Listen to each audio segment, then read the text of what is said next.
નમસ્તે વિદ્યાર્થી મિત્રો, ગુડ મોર્નિંગ। આજે આપણો વિષય છે ગણિત અને ગણિતની અંદર આપણે ભણી રહ્યા છે ચેપ્ટર 1 પૂર્ણાંક સંખ્યાઓ। તો ગયા લેક્ચરની અંદર આપણે સ્વાધ્યાય 1.1 નો એક દાખલો જોયેલો હતો। એની આગળ જે થોડી થિયરી જોઈ હતી તે આપણે યાદ કરી લઈએ કે થિયરીની અંદર શું હતું। તો કે થિયરીની અંદર એવું હતું કે પ્રાકૃતિક સંખ્યાઓ અને પૂર્ણ સંખ્યાઓ કોને કહેવાય। તો કે પ્રાકૃતિક સંખ્યાની અંદર 1 2 3 4 એવા જે અંકો બતાવતા હતા તે અનંત સુધી શું હતા, વિસ્તરેલા હતા કે અસંખ્ય પ્રાકૃતિક સંખ્યાઓ કહેવામાં આવે છે કે 1 2 3 4 5 6 7 એવી અનંત સુધી જે અસંખ્યાઓ છે એને શું કહેવાય, પ્રાકૃતિક સંખ્યાઓ। ત્યાર પછી પૂર્ણ સંખ્યા હતી, તો પૂર્ણ સંખ્યા કોને કહેવાય, તો કે 0 1 2 3 4 આવી જે સંખ્યાઓ છે એને કેવી કહેવાય, પૂર્ણ સંખ્યાઓ કહેવાય છે। અને આ પૂર્ણ સંખ્યાઓ છે એ પણ અસંખ્ય આવેલી છે। ત્યાર પછી આપણું ચેપ્ટર જ એવું છે કે પૂર્ણાંક સંખ્યા। તો પૂર્ણાંક સંખ્યાઓ કોને કહેવાય, તો કે એક તો એની અંદર આવે છે માઈનસ વાળી, એટલે કે -3 -2 -1 0 1 2 3 4 આવી જે બધી સંખ્યાઓ છે એને કેવી કહેવાય, પૂર્ણાંક સંખ્યાઓ કહે છે। તો આ પૂર્ણાંક સંખ્યાઓની અંદર તો ઘણું બધું આવ્યું, તો એની અંદર પણ બે ભાગ છે, બે, એક તો ધન પૂર્ણાંક અને ઋણ પૂર્ણાંક। ધન પૂર્ણાંક કોને કહેવાય, તો કે 1 2 3 4 5 6 એટલે કે આવી જે સંખ્યાઓ તમને આપેલી હોય 1 2 3 4 આવી જે પણ સંખ્યા છે એને કેવી કહેવાય, ધન પૂર્ણાંક કહેવાય। અને ત્યાર પછી આવી જે માઈનસ વાળી સંખ્યાઓ આપેલી હોય -3 છે, -7 -11 -13 આવી જે બધી સંખ્યા છે એને કેવી કહેવાય, ઋણ પૂર્ણાંક કહે છે। તો બડી સમજ તો બધો 0, તો કે 0 છે એ ઋણ પણ નથી અને ધન પણ નથી। તો સંખ્યા રેખાની અંદર આપણે કોનો સમાવેશ કરી શકીએ, એક તો ધન પૂર્ણાંકનો, ઋણ પૂર્ણાંકનો અને શૂન્યનો। એક માર્ક્સની અંદર સવાલ પૂછાઈ શકે કે સંખ્યા રેખા ઉપર તમે શું દર્શાવી શકો છો, તો કે ધન પૂર્ણાંક, ઋણ પૂર્ણાંક અને શૂન્ય દર્શાવી શકીએ છીએ। ત્યાર પછી આપણે પૂર્ણાંક સંખ્યાઓને સંખ્યા રેખા ઉપર દર્શાવેલી હતી। સંખ્યા રેખાની અંદર આપણે 0 થી જમણી બાજુ જઈએ એટલે કેવા પૂર્ણાંકો આવે, ધન પૂર્ણાંકો આવે। ત્યાર પછી 0 થી ડાબી બાજુ જઈએ એટલે કેવા પૂર્ણાંકો આવે, તો કે ઋણ પૂર્ણાંકો આવે। તો આ જ રીતે 0 થી આપણે જેમ જમણી બાજુએ જતા જઈએ તેમ આપણે જે સંખ્યા એટલે કે અંકો છે એ કેવા થતા જાય છે, મોટા થતા જાય છે। અને 0 થી આપણે ડાબી બાજુ જઈએ તેમ તમારા અંકો કેવા થતા જાય, નાના થતા જાય છે। ત્યાર પછી આપણે એવું જોયું કે 0 એટલે કે શૂન્ય છે એ બધા જ ઋણ પૂર્ણાંકો કરતા પાછો કેવો છે, મોટો છે। પડી ગઈ સમજ? આટલું થિયરીની અંદર આપણે જોયું હતું। ત્યાર પછી આપણે શું જોયું તો કે સ્વાધ્યાય 1.1 નો એક દાખલો હતો અને હવે આપણે જોવાના છે સ્વાધ્યાય 1.1 માં પ્રશ્ન 2 કે બીજા દાખલાની અંદર શું કહે છે। તો બીજા દાખલાની અંદર આપણે રકમ જોઈએ તો કે બીજા દાખલામાં એવું કીધું છે કે કોઈ એક પ્રશ્નોત્તરીમાં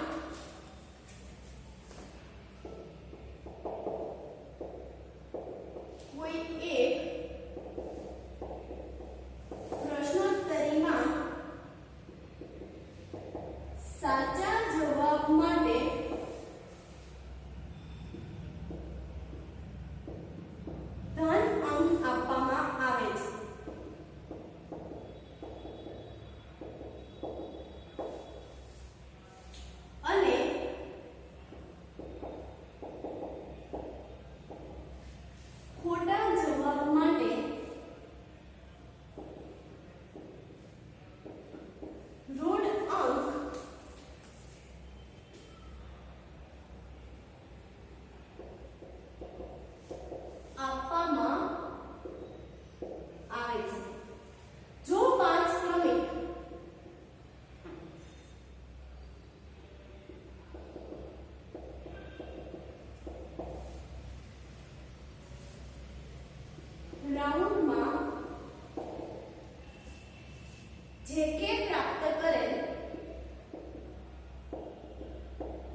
મેળવેલ ગુણ તો કે -10. ચોથા રાઉન્ડમાં મેળવેલ ગુણ કેટલા છે? 15. અને પાંચમા રાઉન્ડમાં મેળવેલ ગુણ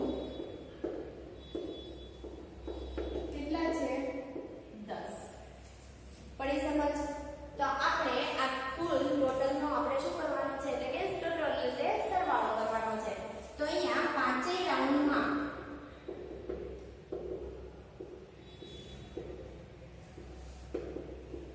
મેળવેલ કુલ ગુણ. ચાલો પાંચેય રાઉન્ડનો સરવાળો કરો. પ્રથમ રાઉન્ડમાં કેટલો હતો? 25 પ્લસ બીજા રાઉન્ડમાં -5 તો નિશાની સાથે જ રાખવાની -5 પ્લસ ત્રીજા રાઉન્ડમાં તો કે -10 પ્લસ ચોથા રાઉન્ડમાં 15 પ્લસ પાંચમા રાઉન્ડમાં કેટલા મેળવ્યા છે? એટલે 10. હવે અહીંયા પ્લસ અને માઈનસ બધી ભેગી થઈ જાય છે તો પેલા ધન વાળી જેટલી સંખ્યા છે એને આપણે પાસ પાસે લઈ લઈએ અને ઋણ વાળીને પણ પાસ પાસે લઈ લઈએ. તો અહીંયા 25 પ્લસ કોણ છે? 15 પ્લસ 10. આ ધન વાળી જે હતી એને સાથે લીધી. હવે પ્લસ ઋણ વાળીને પાસે લઈ લઈએ તો કોણ છે? -5 પ્લસ -10. એટલે સરવાળા બાદબાકી કરવામાં તમને સરળતા પડે. ચાલો ત્રણેયનો સરવાળો કરી નાખીએ તો 25 ને 15 કેટલા થાય? 40 થાય ને? 5 ને 5 10 નો શું વધી પડી 1, 2 ને 1 3 ને 4, 40 પ્લસ 10 કેટલા થયા? 50. 50 પ્લસ -5 પ્લસ -10. ચાલો હવે નિશાની ચેન્જ કરો તો કે 50 પ્લસ માઈનસ -5 પ્લસ માઈનસ તો કે માઈનસ પ્લસ માઈનસ માઈનસ એટલે -10. ચાલો આ બંનેની બાદબાકી કરો. 50 માંથી 5 જાય તો કેટલા વધે? 45. 45 -10. 45 માંથી 10 જાય તો 5 માંથી 0 જાય એટલે 5 ને 4 માંથી 1 જાય તો 3. તો એને કેટલા ગુણ કુલ મેળવવા હશે? પાંચેય રાઉન્ડમાં તમે 35 ગુણ એને મેળવવા હશે. તો નીચે શું લખવાનું કે આમ પાંચેય રાઉન્ડમાં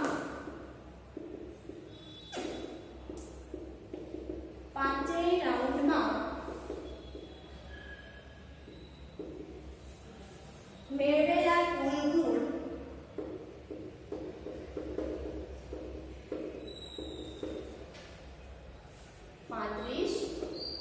થશે. પડી ગઈ સમજ? તો આ જ રીતે આપણે શું કરવાનું છે? પાકી બુકની અંદર રકમ લખતી જવાની છે, દાખલો ગણતો જવાનો છે. આના પછીનો આપણે ત્રીજો દાખલો જોઈએ.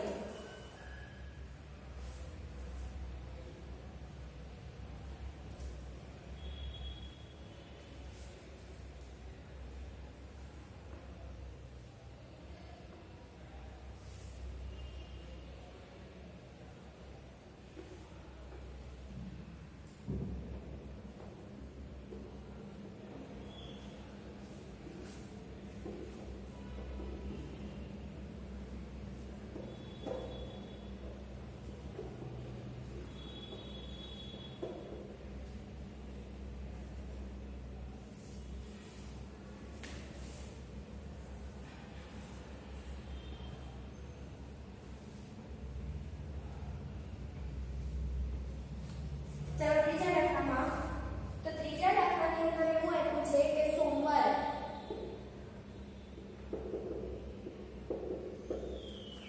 શ્રીનગરનું તાપમાન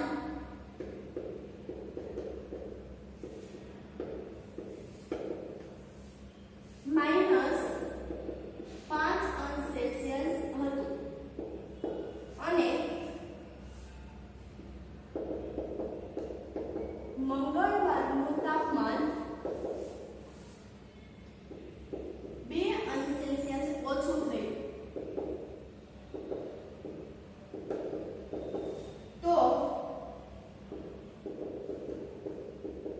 મંગળવારે શ્રીનગરનું તાપમાન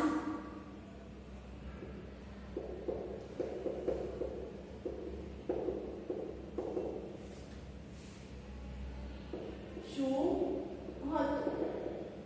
ત્યાર પછી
-7 અંશ સેલ્સિયસ પ્લસ કેટલું વધ્યું 4 અંશ સેલ્સિયસ. ચાલો અહીંયા જો માઈનસ પ્લસ માઈનસ એટલે શું કરવાનું બાદબાકી કરવાની. 7 માંથી 4 જાય તો કેટલા વધે 3. મોટા આગળનું ચિહ્ન મોટા આગળ માઈનસ એટલે માઈનસ તો કેટલું આવ્યું -3 અંશ સેલ્સિયસ. તો બુધવારનું તાપમાન કેટલું થયું -3 અંશ સેલ્સિયસ. તો શું લખવાનું કે આમ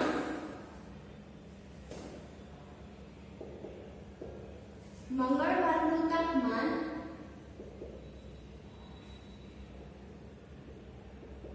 કેટલું છે -7 અંશ સેલ્સિયસ અને બુધવારનું તાપમાન કેટલું છે તો કે -3 અંશ સેલ્સિયસ છે અથવા તો હોય. આપણને પૂછ્યું કેટલું હતું એટલે હોય. પડી સમજ. તો આ જ રીતે તમારે નોટબુકની અંદર શું કરવાનું વ્યવસ્થિત રીતે કરવાના છે રકમ સહિત. ત્યાર પછીનો આપણે ચોથો દાખલો જોઈએ.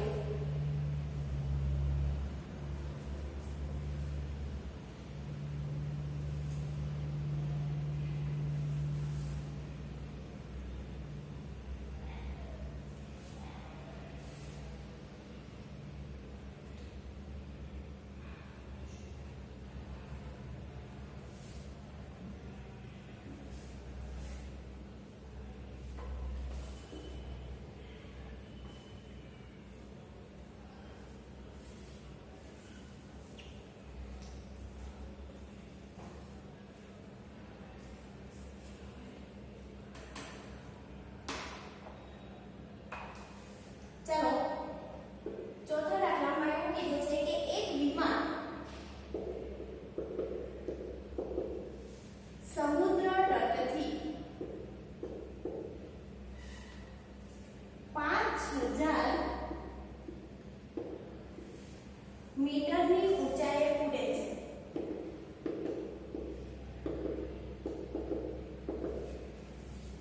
કોઈ એક ચોક્કસ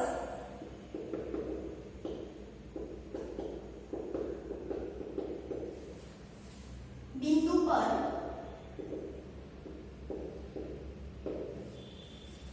આ વિમાન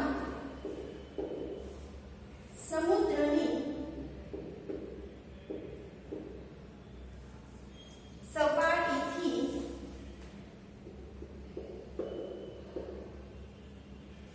1200 મીટર નીચે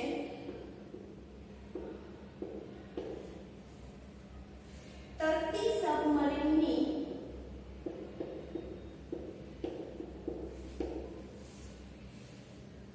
બરાબર ઉપર છે.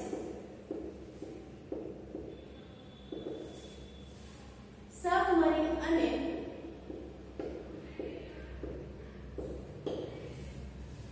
વિમાન વચ્ચેનું લંબ અંતર શું થશે?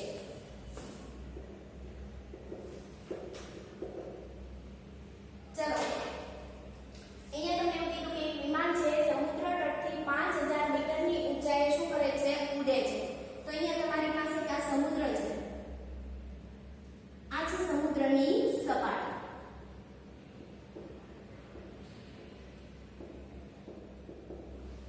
શું છે સમુદ્રની સપાટી? સમુદ્રમાં તો પાણી હોય જ.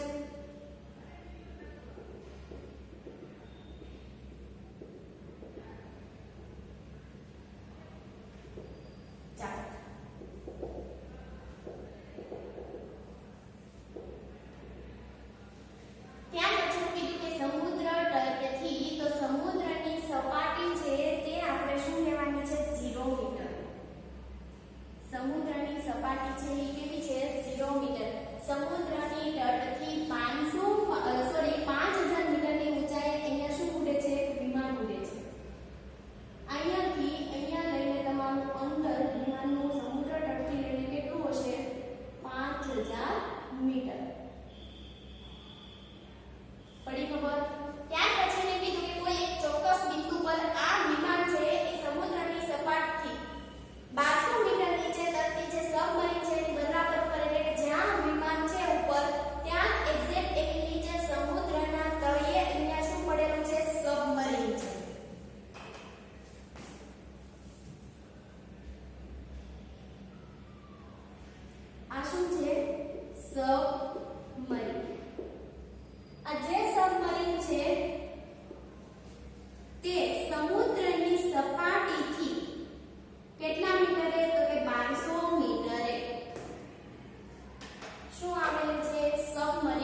આપેલો નથી. એટલે કે આપણે બંને સમુદ્ર તટથી લઈને વિમાનનો અને સબમરીનનો શું કરવો પડે? સરવાળો કરવો પડે ને. તો ચાલો કરીએ. તો કે વિમાન અને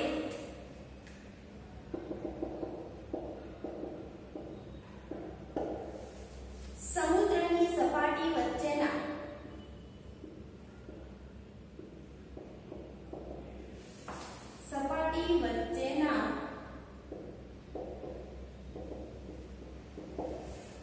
અંતરનો તફાવત કેટલો છે? તો કે 5000 મીટર. ત્યાર પછી હવે આપણે શું લઈએ? સબમરીન અને સમુદ્રની સપાટી.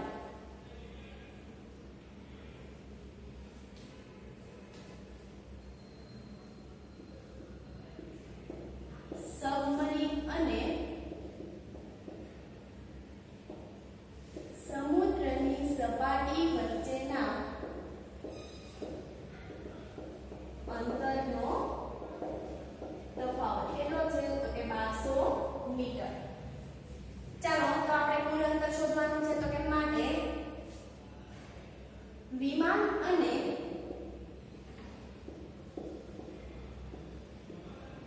સબમરીન વચ્ચેનું લંબ અંતર. તો બંનેનો આપણે શું કરવો પડે? સરવાળો કરવો પડે. તો કે 5000 પ્લસ 1200. ચાલો 0 વત્તા 0 0 0 વત્તા 0 0 0 વત્તા 2 કેટલા થાય? તો કે 2 5 ને 1 6. તો કેટલા મીટરનું અંતર થયું? 6200 મીટર જેટલું શું થયું?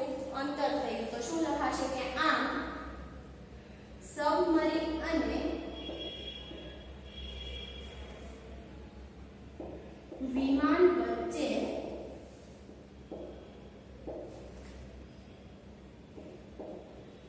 બાસઠસો મીટરનું અંતર થશે. પડી સમજ? તમારે કોઈ આકૃતિ જો સમજ ન પડે તો દોરવાની છે, એટલે કે વ્યવસ્થિત રીતે દોરવાની છે, આડેધડ નહીં.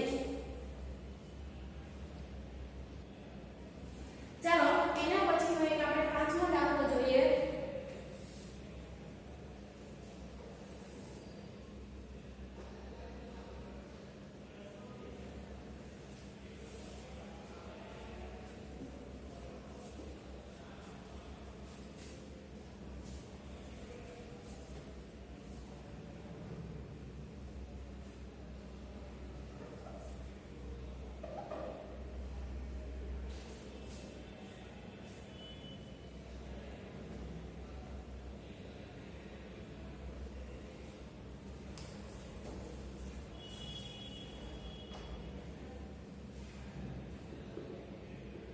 ચલો પાંચમા દાખલામાં કીધું કે મોહન તેના બેંકના ખાતામાં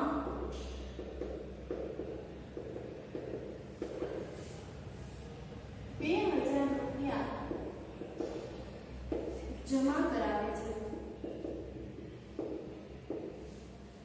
અને બીજે દિવસે તેમાંથી ₹1642 ઉપાડે છે. જો ઉપાડેલ રકમને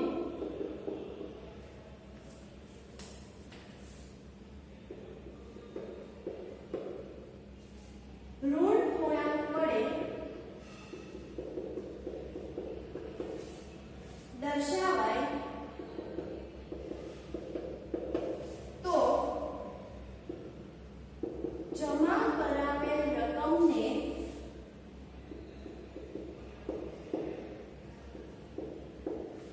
તમે કઈ રીતે દર્શાવશો? ઉપાડ પછી મોહનના ખાતામાં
શોધમાં જ છે. તો મોટામાંથી નાનું આપણે શું કરવાનું? બાદ કરવાનું. તો કે 2000 ઓલરેડી પ્લસમાં છે -1642.